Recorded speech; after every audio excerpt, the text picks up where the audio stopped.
नमस्कार, मैं हूं आपके साथ शिखा ठाकुर। आप देख रहे हैं भारत 24। 24 के चक्रवर्ती में आपका बहुत बहुत स्वागत है। इस प्रोग्राम में सियासत की खबरें मैं आपको दिखाऊंगी, वो खबरें जो 24 के चुनाव पर असर डाल सकते हैं और इसके लिए शतरंज की बिसात बिछनी शुरू हो चुकी है।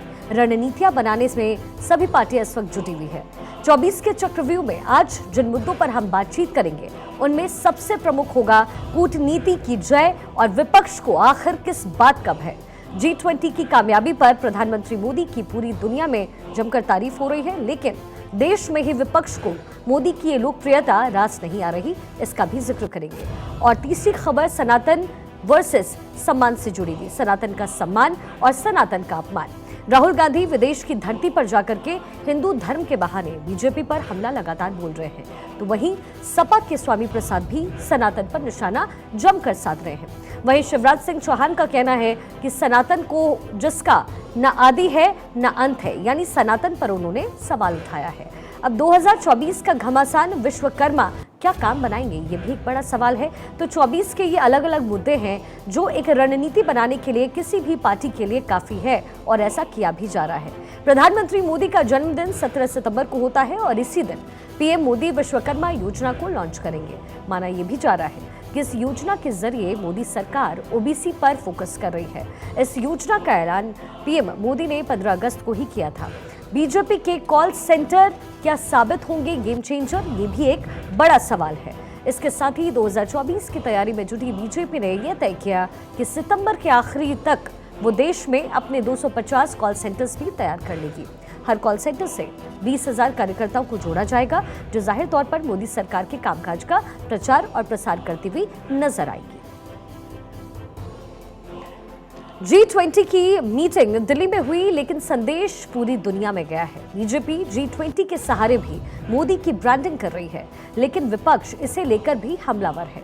अब सवाल है कि क्या 2024 में G20 मीटिंग का भी असर दिखने वाला है?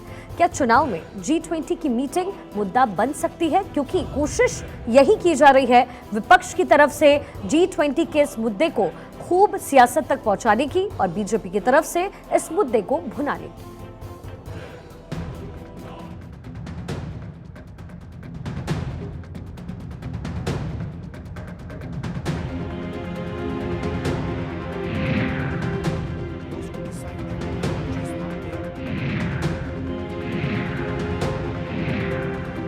विदेश की धरती पर बैठकर देश के खिलाफ बोलकर राहुल अपना और इंडिया गठबंधन का कितना नुकसान कर रहे हैं, ये हम आपको बताएंगे।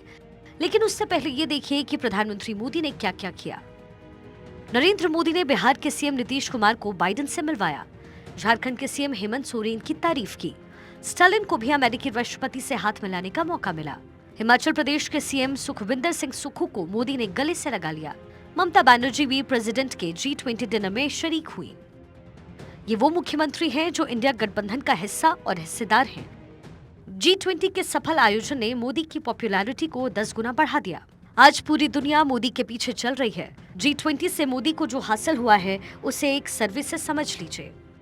एनडीए 41%, बीजेपी 39%, इंडिया गठबंधन 28%, INC 11%। अब सवाल ये है कि जब देश में इतना बड़ा आयोजन हो रहा था, जब पूरी दुनिया की निगाहें भारत की तरफ थी, ऐसे में G20 को लेकर के अनाप शनाप बयानबाजी का क्या मतलब था? कांग्रेस के 3 मुख्यमंत्री कार्यक्रम से दूर क्यों रहे? 70 सालों की राजनीति में कभी ऐसा नहीं हुआ जब कांग्रेस को 11% वोट मिले हो, लेकिन ताजा सर्वे यही इशारा कर रहा है। 2014 19% वोट 44 सीटें, 2019 19% वोट 52 सीटें, 2024 बड़ा सवाल। G20 के सफल आयोजन के लिए मोदी सरकार के मंत्री पीएम मोदी को धन्यवाद दे रहे हैं और अब इस इवेंट की कामयाबी को बीजेपी बड़ा इवेंट बनाने की तैयारी में है। बताया जा रहा है कि 18 सितंबर से शुरू हो रहे संसद के विशेष सत्र में प्रधानमंत्री मोदी G20 के सफल आयोजन पर संसद में बोल सकते हैं और बीजेपी गांव-गांव तक G20 की कामयाबी का गुणगान करेगी। भारत में तो मोदी का मुकाबला करने वाला कोई नहीं है और अब विदेश में भी मोदी के नाम की धूम है। कांग्रेस बार बार राहुल गांधी को लॉन्च और रीलॉन्च करती है, लेकिन मोदी के मुकाबले राहुल कहीं नजर नहीं आते। नरेंद्र मोदी 40%, राहुल गांधी 15%, योगी आदित्यनाथ 11%। मोदी 9.5 साल से प्रधानमंत्री हैं।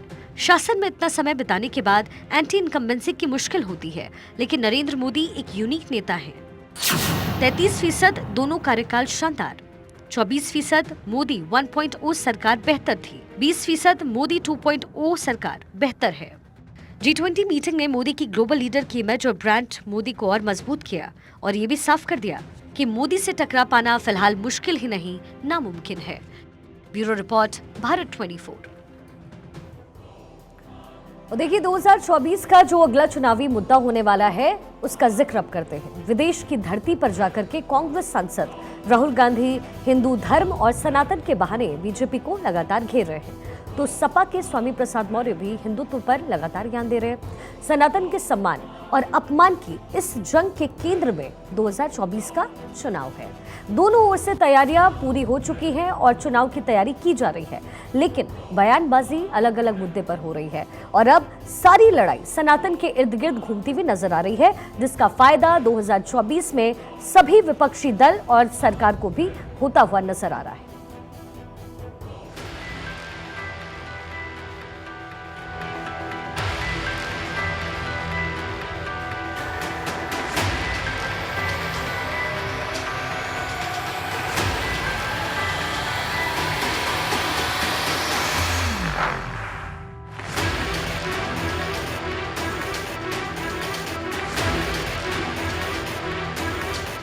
एक तरफ पूरी दुनिया में G20 की बात हो रही है, लेकिन भारत की कामयाबी इंडिया गठबंधन के नेताओं को रास नहीं आ रही। प्रियंका गांधी आयोजन स्थल पर फैला पानी, जयराम रमेश पीएम मोदी का पाखंड दिखा, शरद पवार चांदी के बर्तन में खिलाना गलत, स्वामी प्रसाद मौर्य ढाक के 3 पात। ब्रिटेन के प्रधानमंत्री ऋषि सुनक अपनी पत्नी के साथ अक्षरधाम मंदिर पहुंचे। G20 में चर्चा के केंद्र में वसुधैव कुटुंबकम रहा, लेकिन इंडिया गठबंधन के नेताओं को सनातन धर्म ही रास नहीं आ रहा। विदेश की धरती पर बैठकर राहुल गांधी हिंदू धर्म पर ज्ञान दे रहे हैं। The Gita, I've read number of the Upanishads, I've read many Hindu books. There's nothing Hindu about what the BJP does. There's absolutely nothing Hindu about what they do. Right? I have not read anywhere in no Hindu book, from no learned Hindu person, have I ever heard that you should terrorize, harm people who are weaker than you. I've never read this. So this idea, this word, सिर्फ राहुल ही नहीं बल्कि Samajwadi party के महासचिव स्वामी प्रसाद मौर्य एक तरफ तो G20 की कामयाबी से नाखुश हैं, दूसरी ओर वो हिंदू धर्म और सनातन पर हमला बोल रहे हैं। आरएसएस और बीजेपी पर भी निशाना साध रहे हैं। तो मध्य प्रदेश के सीएम शिवराज सिंह चौहान का कहना है कि सनातन का न आदि है न अंत। तो हिंदू राष्ट्र की मांग क्यों? हिंदू राष्ट्र की मांग करने वाले लोग को अचानक भारत से प्रेम कैसे? इसलिए ये भारत के भी दुश्मन हैं, इंडिया के भी दुश्मन हैं, भारतीय संविधान के भी दुश्मन हैं और भारतीय संविधान निर्माता बाबा साहब डॉक्टर अंबेडकर के भी दुश्मन हैं। इस देश के लोगों से मेरी मांग है कि भारतीय जनता पार्टी और आरएसएस जो संविधान विरोधी आचरण कर रहे हैं, इनको बाहर का रास्ता दिखाया जाए और 2024 लोकसभा चुनाव में इनकी विदाई सुनिश्चित की जाए। सनातन धर्म आज से नहीं है, सनातन का न आदि था न अंत है और सनातन पर उंगली उठाने वाले इसके पहले भी हुए। कई लोगों ने हमले किए हमारे देश पर, लेकिन वो सनातन संस्कृति को कभी समाप्त नहीं कर पाए। सनातन संस्कृति अद्भुत है।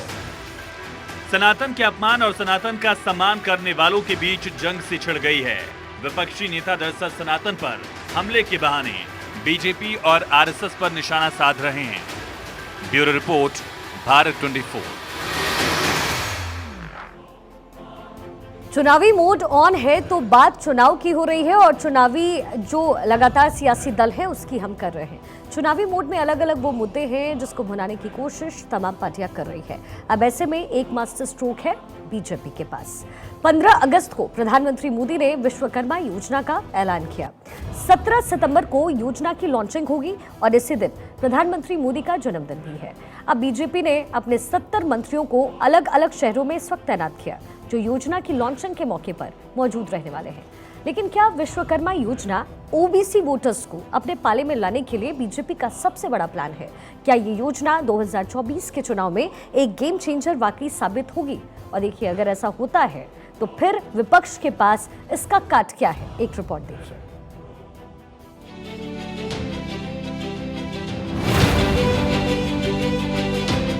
प्रधानमंत्री नरेंद्र मोदी ने 15 अगस्त को लाल किले से विश्वकर्मा योजना का ऐलान किया।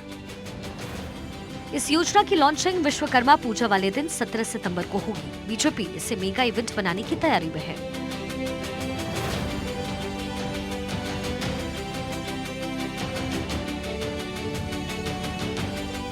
सत्रह सितंबर को पीएम मोदी का जन्मदिन भी है। 17 सितंबर से ही बीजेपी सेवा ही संगठन कार्यक्रम की शुरुआत करने जा रही है और 2 अक्टूबर तक देश भर में सेवा पखवाड़ा मनाएगी। दरअसल विश्वकर्मा योजना के जरिए बीजेपी ओबीसी वोटर्स को साधने की तैयारी में है। विश्वकर्मा योजना की बड़े स्तर पर लॉन्चिंग के लिए सरकार के 70 मंत्री देश के 70 शहरों में तैनात रहेंगे, जबकि पीएम मोदी दिल्ली से सुबह 10:30 बजे वर्चुअली इस योजना की शुरुआत करेंगे। 17 सितंबर को पीएम मोदी का भी जन्मदिन है। ऐसे में वो विश्वकर्मा योजना को लॉन्च कर कामगार वर्ग की करोड़ों लोगों को सीधा प्रभावित करेंगे। 17 सितंबर की योजना की लॉन्चिंग, कारीगरों को मिलेगा लाभ। पहले 1 लाख तक का लोन, टूल किट खरीदने के लिए 15,000 रुपए मिलेंगे। ट्रेनिंग के दौरान मिलेंगे 500 रुपए प्रतिदिन। आर्थिक सहयोग, advance skill training, global market तक कारीगरों की पहुंच, latest technology, paperless payment. Modi सरकार के अलग अलग मंत्रियों को अलग अलग शहरों में तैनात किया जाएगा। योजना की लॉन्चिंग की ब्रांडिंग की तैयारी शुरू हो चुकी है और बीजेपी इसे बिग इवेंट बनाने की तैयारी में है। अमित शाह अहमदाबाद, राजनाथ सिंह लखनऊ, एस जयशंकर त्रिवेंद्रम, स्मृति ईरानी झांसी, मनसुख मांडविया राजकोट, भूपेंद्र यादव जयपुर, अश्विनी वैष्णव भुवनेश्वर, हरदीप सिंह पुरी अमृतसर, नरेंद्र सिंह तोमर भोपाल, प्रहलाद जोशी बेंगलुरु। इस योजना के जरिए बीजेपी ओबीसी जातियों को खास तौर पर साधने की कोशिश में है ताकि 5 राज्यों के चुनाव और 2024 के लोकसभा चुनाव में इसका सीधा फायदा मिल सके। जाति का सुधार, लड़कियों का सामान बनाना, लोहार लोहे के औजार बनाना, सोनार सोने के आभूषण बनाना, कुम्हार मिट्टी से सामान बनाना, मूर्तिकार मिट्टी की मूर्तियां बनाना, शिल्पकार धातुओं के शिल्प बनाना, दर्जी कपड़े सिलाई का काम, धोबी कपड़े धुलाई का काम। पीएम विश्वकर्मा योजना के तहत कारीगरों, शिल्पकारों और पीएम विश्वकर्मा प्रमाण पत्र प्रदान कर मान्यता भी दी जाएगी और पहचान पत्र भी दिया जाएगा। कौशल विकास कार्यक्रम का कोर्स करने वालों को स्टाइपेंड भी मिलेगा। इससे ट्रेनिंग लेने वाले लाभार्थियों को प्रतिदिन 500 रुपए के हिसाब से मानदेय भी दिया जाएगा। राजनीतिक विश्लेषकों की माने तो इस योजना का लाभ सीधे तौर पर बीजेपी को मिलने वाला है। समाज का एक बड़ा वोटर बीजेपी के साथ खड़ा मिल सकता है, जो कि 2024 के आम चुनाव में अहम भूमिका भी निभा सकता है।